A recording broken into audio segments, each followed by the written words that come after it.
Yeah, Delhi was disgusting. Really nasty city. Hello. No, I'm okay. Thank you. I'm okay. Tourism इतना ज़्यादा बढ़ गया कि पूरा का पूरा शहर ज़मीन में धंसने लग गया और वहाँ के नेटिव और लोकल को शहर छोड़कर अपनी जान बचाने के लिए घर छोड़ के भागना पड़ा। इनफैक्ट यूरोप की मेजर कंट्रीज और सिटीज एक टूरिस्ट के लिए इंसेंटिव्स रन किया करती थी जिसका नाम था कम टू अस। अब वो इंसेंटिव को बंद करके स्टे अवे का एक नया deincentivisation programme in European cities ने स्टार्ट कर दिया ताकि वो टूरिस्ट को अपने शहर से दूर रख सके। आज लॉकडाउन हटे 3 साल हो गए और इंडिया की major tourist spot overcrowded हो चुकी है। इनफैक्ट टूरिज्म अब ओवर टूरिज्म में कन्वर्ट हो चुका है। आगे आने वाले कुछ सालों में शिमला, मनाली, मसूरी, जीबी, स्पीति, इन सारे हिल स्टेशंस का भी हाल बहुत सिमिलर होने वाला है। इंडिया के मेजर हिल स्टेशंस आज मैसिव कोलैप्स की कगार पर खड़े हैं। ये कुछ क्लिप्स देखिए। आपको क्या लगता है हिल स्टेशंस की ये बुरी हालत नेचुरल डिजास्टर की वजह से है? अगर ऐसा सोच रहे हो तो एक बार फिर से सोच लो। मैं कहता हूँ हिल स्टेशंस की ये बुरी हालत एक मैन मेड आर्टिफिशियली डिजास्टर है। शिमला हिमाचल प्रदेश का एक छोटा सा टाउन जिसमें सिर्फ और सिर्फ 30,000 लोगों के रहने की कैपेसिटी है, लेकिन आज शिमला में 3 लाख से भी ज्यादा लोग रहते हैं। कॉन्स्टेंटली नई सड़कें बन रही हैं, इंफ्रास्ट्रक्चर का रैपिड डेवलपमेंट हो रहा है और तो और बहुत सारे पेड़ और बहुत सारा पहाड़ भी काटा जा रहा है। लेकिन ये किसके लिए हो रहा है? आंसर है टूरिज्म और टूरिस्ट के लिए। देखो, शिमला हिमालय रीजन का बहुत इंपॉर्टेंट और क्रूशियल पार्ट है। सिमिलरली मनाली, जीबी, स्पीति, लद्दाख, ये सारे भी इंडियन हिमालय रीजन के बहुत क्रूशियल पार्ट है। आज इन सारे हिल स्टेशंस पे नेचुरल डिजास्टर्स बहुत फ्रीक्वेंटली और बहुत मैसिव लेवल पर होने लग गया है। फ्रीक्वेंट अर्थक्वेक, हैवी रेनफॉल, बादल का फट जाना, लैंडस्लाइड और तमाम तरीके के नेचुरल डिजास्टर्स। ये नेचुरल डिजास्टर्स इतने बड़े स्केल पर होने लग गए कि आज तक किसी भी इंडियन ने ऐसे बड़े बड़े डिजास्टर्स अपनी लाइफ में नहीं देखे होंगे। जोशीमठ का क्या हाल हुआ आप सबको तो पता ही था। टूरिज्म इतना ज्यादा बढ़ गया कि पूरा का पूरा शहर जमीन में धंसने लग गया और वहां के नेटिव और लोकल को शहर छोड़कर अपनी जान बचाने के लिए घर छोड़ के भागना पड़ा। अगर यहाँ तक आ चुके हो, कुछ इंटरेस्टिंग लगने लगा तो प्लीज इस चैनल को सब्सक्राइब करो आगे बढ़ने के पहले। हॉलिडे सीजन आ चुका है। क्या आप भी वेनिस की कैनाल पर नाव की सवारी करने का सपना, बार्सिलोना के बीचेस में सनबेथ करने का सपना, या फिर एथेंस की बड़ी बड़ी आर्किटेक्चर को देखने का सपना, या फिर मनाली और मसूरी में पड़ रही बर्फ में स्नो फाइट करने का सपना लिए अपनी नेक्स्ट वेकेशन प्लान कर रहे हो? अगर हाँ तो रुक जाओ, क्योंकि ये वीडियो आपके लिए ही बनाई गई है। इंडिया और दुनिया के मेजर टूरिस्ट डेस्टिनेशन आज एक्सट्रीमली ओवरक्राउडेड हो चुके हैं। इनफैक्ट यूरोप की मेजर कंट्रीज और सिटीज एक टूरिस्ट के लिए इंसेंटिव्स रन किया करती थी जिसका नाम था कम टू अस। अब वो इंसेंटिव को बंद करके स्टे अवे का एक नया deincentivisation programme in European cities ने स्टार्ट कर दिया ताकि वो टूरिस्ट को अपने शहर से दूर रख सके। वेट, भला कोई कंट्री या कोई सिटी टूरिज्म को क्यों रोकना चाहेगा? टूरिज्म तो हर कंट्री की इकोनॉमी का बहुत बड़ा कंट्रीब्यूटर होता है। इनफैक्ट इंडिया में टूरिज्म मार्केट लगभग $195 बिलियन का है। 6.8% कंट्रीब्यूशन जीडीपी में है और तो और 4 करोड़ से भी ज्यादा लोग टूरिज्म इंडस्ट्री में एम्प्लॉयड है। तो इतनी बड़ी चल रही आर्थिक और इकोनॉमिक एक्टिविटी को कोई कंट्री या सिटी क्यों रोकना चाहेगा? पैंडेमिक दुनिया के लिए बहुत डार्क टाइम था। बॉर्डर शट थी, लोग अपनी जान गंवा रहे थे, ट्रेन, एयरलाइंस कुछ भी नहीं चल रही थी और तो और लोग अपने घर में भी बंद थे। लेकिन पैंडेमिक खत्म होने के बाद जैसे ही लॉकडाउन के रेस्ट्रिक्शंस हटाए गए, पूरी दुनिया में लोगों ने ट्रैवल करना स्टार्ट कर दिया। इनफैक्ट एक नया टर्म निकल के आया जिसको रिवेंज ट्रैवलिंग के नाम से भी जाना जाता था, जहां पर लोग साल में एक ट्रिप लिया करते थे। आज कोविड लॉकडाउन खत्म होने के बाद लोगों ने साल में 3 या 4 बार ट्रिप लेना स्टार्ट किया। इनफैक्ट शॉपिंग में भी ये सिमिलर ट्रेंड देखा गया था, जहां पर एक रिवेंज शॉपिंग करके भी टर्म आया था, जहां पर लोग जरूरत से ज्यादा चीजें खरीद रहे थे पैंडेमिक लॉकडाउन हटने के बाद। आज लॉकडाउन हटे 3 साल हो गए और इंडिया की major tourist spot overcrowded हो चुकी है। इनफैक्ट टूरिज्म अब ओवर टूरिज्म में कन्वर्ट हो चुका है। इनफैक्ट किसी भी वीकेंड पे अगर आप दिल्ली से शिमला या मनाली की रोड ट्रिप लेते हो तो बिफोर आप शिमला और मनाली पहुंचो उसके पहले 10 से 15 घंटे जाम में फंसना पड़ जाता है। ये सब बताऊंगा मैं वीडियो के एंड तक जरूर बने रहना। ये टूरिज्म को ओवर टूरिज्म में कन्वर्ट करने का सबसे बड़ा श्रेय जाता है इन्फ्लुएंसर्स को। जब एक इन्फ्लुएंसर अपने इंस्टाग्राम पे कोई अनट्रैवल्ड और अनहर्ड लोकेशन की रील बनाकर डाल देता है और वो रील जब वायरल हो जाती है तो सडनली सारे इंडियंस की नेक्स्ट डेस्टिनेशन वो जगह बन जाती है। जो जगह हिडन जेम थी अब सडनली पूरी कंट्री के लोग उस जगह पर जाकर रील बना रहे हैं और तो और इंस्टाग्राम पे उस जगह को और पॉपुलराइज कर रहे हैं। मैं आपको एक रियल किस्सा बताता हूँ। जब मैं IIT गुवाहाटी में इंजीनियरिंग कर रहा था, सेमेस्टर ब्रेक के बाद मैंने एक ट्रिप प्लान करी। मैं मेरे कुछ फ्रेंड्स के साथ मेघालय के एक विलेज डॉकी में गया। डॉकी एशिया का क्लीनेस्ट विलेज है और वहाँ की लेक एशिया की सबसे क्लीनेस्ट लेक भी है। इनफैक्ट डॉकी की लेक को क्रॉस करने के लिए आपको कायाकिंग करके जाना पड़ता था क्योंकि वो इतनी अनहर्ड प्लेस थी। एंड मैं आपको प्रॉमिस करता हूँ मेरी लाइफ का वो बेस्ट और सबसे सुंदर दृश्य था। लेकिन कुछ साल बाद वहाँ पर कुछ इन्फ्लुएंसर्स की नज़र पड़ गई और उन इन्फ्लुएंसर्स ने वहाँ जाकर कुछ वायरल रील्स बना दी हैं। ये रील वायरल हो जाने के कुछ महीने के अंदर ही डॉकी में ज़बरदस्त तरीके का टूरिज्म आया और सडनली ये हिडन जेम, ये हिडन प्लेस अब एक बहुत क्राउडेड टूरिस्ट स्पॉट बन गया था और डॉकी एक हिडन जेम और हिडन प्लेस से एक बेसिक सा विलेज बन गया था। इनफैक्ट लेक को क्रॉस करने के लिए स्टीमर बोट्स आ गई थी और तो और एक छोटा सा पुल भी बन चुका है। एक रिसर्च के मुताबिक 2030 तक पूरी दुनिया में लगभग 200 करोड़ इंटरनेशनल टूरिस्ट होने वाले हैं। जरा सोच के देखो, दिन प्रतिदिन टूरिस्ट की संख्या बढ़ती जा रही है लेकिन tourist destination and tourist spots तो सेम है, उनकी कैपेसिटी तो सेम है, लैंड साइज सेम है, इन आ रहे टूरिस्ट को होस्ट करने की भी कैपेसिटी सेम है। तो मैजिकली इन टूरिस्ट स्पॉट्स की जगह तो नहीं बढ़ने वाली, लेकिन नंबर ऑफ टूरिस्ट तो मैसिव स्पीड में ग्रो कर रहे हैं। आप प्रॉब्लम देख पा रहे हैं, एक तरफ टूरिस्ट स्पॉट्स की कैपेसिटी लिमिटेड है, दूसरी तरफ नंबर ऑफ टूरिस्ट का वॉल्यूम हर साल 2 गुना से 4 गुना बढ़ता जा रहा है और ये मिसमैच बहुत बड़ा रीजन बनता जा रहा है इंडिया के टूरिस्ट डेस्टिनेशंस के कोलैप्स का। किसी भी स्पॉट पे जब टूरिज्म ओवर टूरिज्म में कन्वर्ट हो जाए तो लोकल लोगों की लाइफ डिसरप्ट हो जाती है, इररिपेरेबल डैमेज होता है और तो और हेरिटेज साइट्स को भी लोग डिस्ट्रॉय कर देते हैं। आपने अक्सर देखा होगा कि लोग हेरिटेज साइट्स की दीवार पे कुछ न कुछ ड्रॉ कर देते हैं, कोई दिल बना देता है तो कोई अपना नाम बना देता है। तो ये ओवर टूरिज्म का ही नतीजा है कि लोग हेरिटेज साइट्स को भी डिस्ट्रॉय कर देते हैं और तो और जब ओवर टूरिज्म हो जाती है तो आ रहे टूरिस्ट का भी एक्सपीरियंस खराब ही होता है। Yeah, Delhi was disgusting. Really nasty city. Hello. No, I'm okay. Thank you. I'm okay. कोई भी नहीं चाहेगा कि उसे शिमला, मनाली या मसूरी जैसे डेस्टिनेशन जाने के पहले 10 घंटे ट्रैफिक जाम से गुजरना पड़ेगा। ये ओवर टूरिज्म का एक बहुत बड़ा साइड इफेक्ट है कि आज लोगों का एक्सपीरियंस इन टूरिस्ट स्पॉट्स को लेकर बहुत तेजी से खराब होता जा रहा है। आपको हिमाचल, उत्तराखंड या किसी भी स्टेट की अगर रोड ट्रिप लेनी है तो पहले 10-12 घंटे की जाम से तो गुजरना ही पड़ेगा।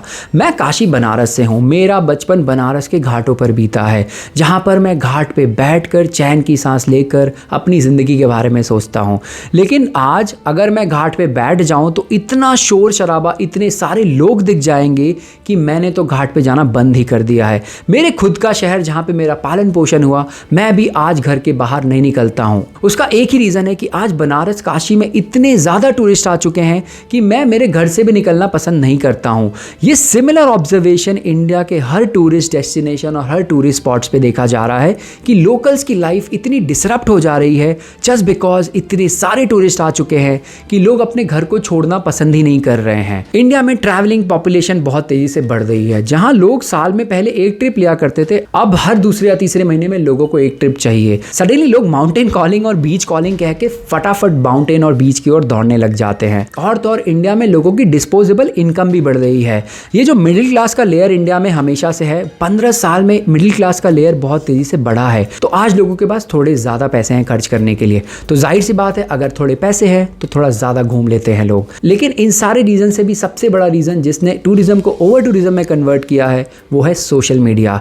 अगर सोशल मीडिया का इन्फ्लुएंस इतना डीप और इतना वाइड नहीं होता, आज इंडिया के मेजर हिल स्टेशंस कोलैप्स की कगार पे नहीं खड़े होते। आप इंस्टाग्राम पे कोई भी वायरल रील देख लेते हो तो इमीडिएटली उसको सेव कर लेते हो और नेक्स्ट टाइम जब भी ट्रैवल करना होता है वो आपकी लिस्ट में नंबर 1 स्पॉट पे ऑलरेडी आ चुका होता है। धीरे धीरे करके गवर्नमेंट ने इन टूरिस्ट स्पॉट्स पे एक्सेस भी बढ़ा दिए हैं, रोड्स अच्छे बना दिए हैं, इंफ्रास्ट्रक्चर बेटर कर दी है, नए नए टनल्स बन गए हैं, एयरबीएनबीज आ गए, नए होटल्स बन गए, नई एयरलाइंस, बहुत सारे फ्लाइट्स और ट्रेन भी स्टार्ट कर दिए गए हैं।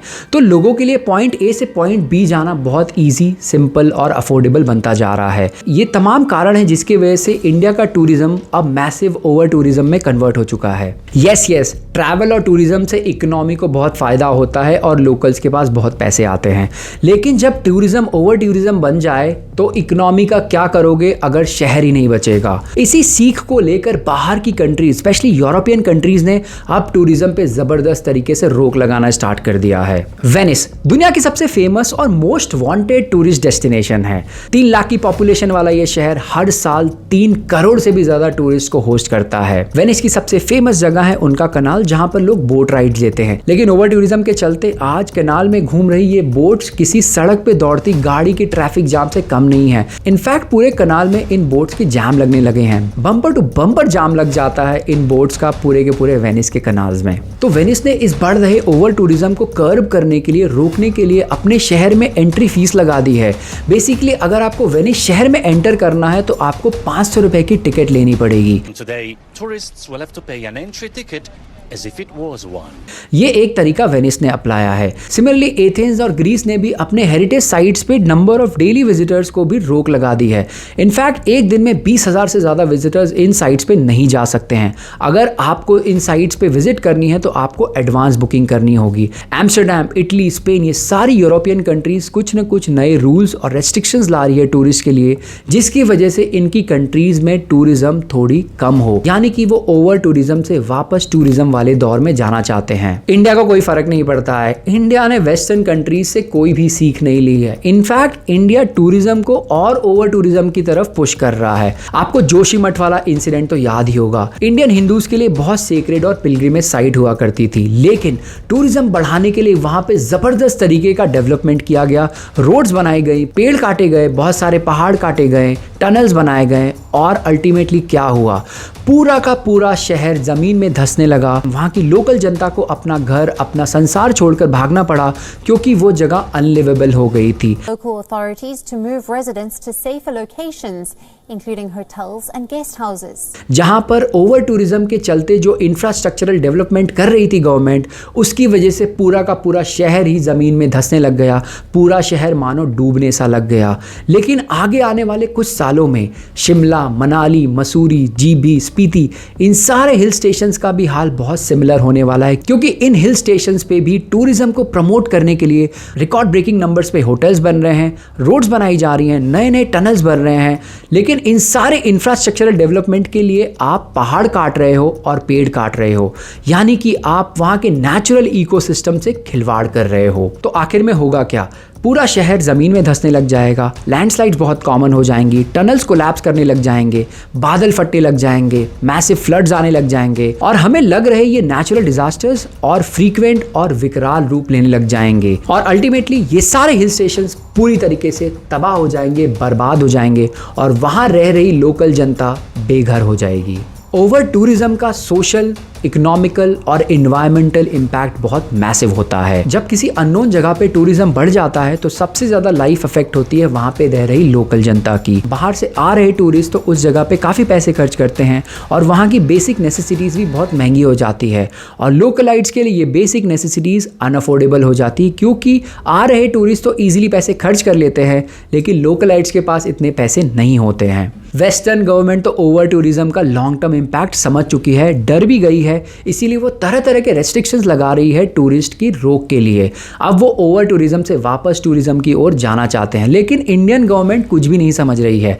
नए नए डैम्स बनते जा रहे हैं, नई सड़कें, नए पुल, नए टनल और ये सब हो रहा है पहाड़ और पेड़ को काट के। मैं वीडियो देख रही जनता से ये नहीं अपील कर रहा हूँ कि आप ट्रैवल मत करो, बिल्कुल करो, आपके पैसे हैं, आपका मन है, लेकिन हिसाब से करो। जहाँ हर 2-3 महीने में माउंटेन स्कॉलिंग, बीच स्कॉलिंग करके आप ट्रैवल करने निकल जाते हो, वहाँ आप 6 महीने या 12 महीने में एक ट्रिप लो। और तो और जहाँ भी ट्रैवल कर रहे हो सस्टेनेबल प्रैक्टिसेस अपनाओ। अपने पानी की बॉटल, लेस के रैपर्स ऐसे ही किसी भी रैंडम जगह पर मत फेंको, क्योंकि इससे एनवायरनमेंट को बहुत डैमेज होता है। जिस जगह पर जा रहे हो वहाँ के लोकल ट्रेडिशंस और कल्चर को भी रिस्पेक्ट करो। इस वीडियो के माध्यम से मेरी सबसे बड़ी गुहार सरकार से है कि आप इन सारे tourist destination specially hill stations पे इतना मैसिव लेवल का डेवलपमेंट क्यों कर रहे हो? नए रोड्स, नए टनल्स, नए डैम्स क्यों बनाए जा रहे हैं? ये टूरिस्ट डेस्टिनेशंस और हिल स्टेशंस ऑलरेडी बहुत ओवर क्राउडेड है। इमेजिन करो और बेटर इंफ्रास्ट्रक्चर हो गया तो किस लेवल का क्राउड इन हिल स्टेशंस पर जाकर बैठ जाएगा। अल्टीमेटली लॉन्ग टर्म में आप इन हिल स्टेशंस के इकोसिस्टम से खिलवाड़ कर रहे हो। तो हिमाचल, उत्तराखंड, लद्दाख, इंडिया के हर हिल स्टेशंस पे चल रहा नेचुरल डिजास्टर एक्चुअली प्रकृति का डिजास्टर नहीं है, ये मैन मेड डिजास्टर है, क्योंकि पिछले 15 साल में हमने वहाँ की इकोलॉजी और इन्वायरमेंट के साथ इतना खिलवाड़ कर दिया है, तो वहाँ पर नेचुरल डिजास्टर बहुत फ्रीक्वेंटली और बहुत बड़े और मैसिव रूप में आने लग गए हैं। तो अगर ओवर टूरिज्म नहीं रुकी तो आगे आने वाले कुछ सालों में इंडिया के मैक्सिमम हिल स्टेशंस विलुप्त हो जाएंगे, नॉन एग्जिस्टेंट हो जाएंगे, यानी कि मैप से ही हट चुके होंगे। अगर आपको ये वीडियो इंटरेस्टिंग लगी तो प्लीज कमेंट करके बताइए, अपने फ्रेंड्स फैमिली के साथ जरूर शेयर करिए, उनके साथ तो डेफिनेटली शेयर करना जिसको हर 2 महीने में तलब होती है कि चलो कहीं घूम कर आते हैं। Like this channel and as usual मैं हर हफ्ते आपकी फीड में ऑटोमेटिकली ऐसी इंटरेस्टिंग वीडियो लेकर आ जाऊं, इसलिए इस चैनल को सब्सक्राइब करना ना भूलें।